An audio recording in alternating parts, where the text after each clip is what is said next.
Nós interrompemos esse bloco internacional do CNN Prime Time para ir ao vivo até Brasília, no plenário do Senado. Essas são imagens que estão acontecendo neste momento no plenário do Senado. O presidente do Senado, Rodrigo Pacheco, neste momento, ele está fazendo a leitura dos requerimentos de abertura das CPIs. E ele já leu o requerimento de abertura da CPI para investigar o escândalo no Ministério da Educação. Neste momento, quem está falando agora é o senador Roberto Rocha, mas é importante frisar esse ponto.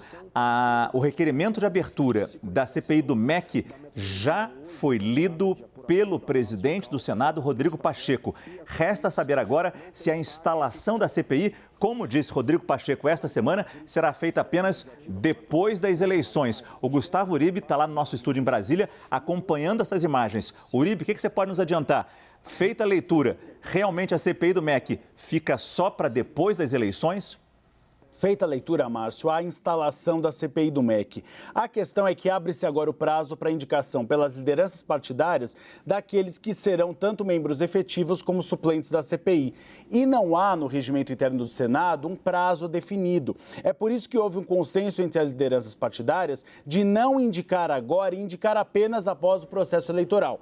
Randolfo Rodrigues, líder da oposição, já prometeu. Caso as lideranças partidárias não indiquem esses nomes, ele vai judicializar a questão, ou seja, vai ao Supremo Tribunal Federal. O grande problema, conversando com ministros da Suprema Corte, é que não há uma previsão legal no regimento interno do Senado Federal ou na Constituição Federal que é uma obrigatoriedade, um prazo fixo para indicação dos membros. É por isso que esse processo deve ficar apenas para o processo eleitoral. E aí, Márcio, na prática, de fato, isso inviabiliza a CPI. Por quê? Porque você vai ter o período, então, depois das eleições deste ano, novembro.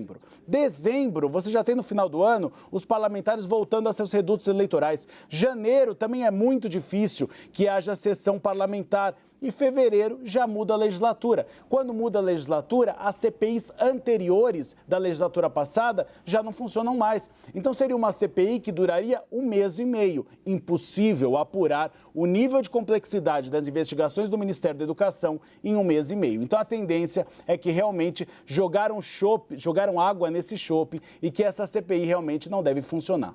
A gente vai continuar acompanhando essa sessão que acontece no Senado Federal. Há outros requerimentos para serem lidos. A nossa redação está acompanhando atentamente o que acontece no Senado e a gente pode voltar com outras informações ainda nesta edição do CNN Prime Time.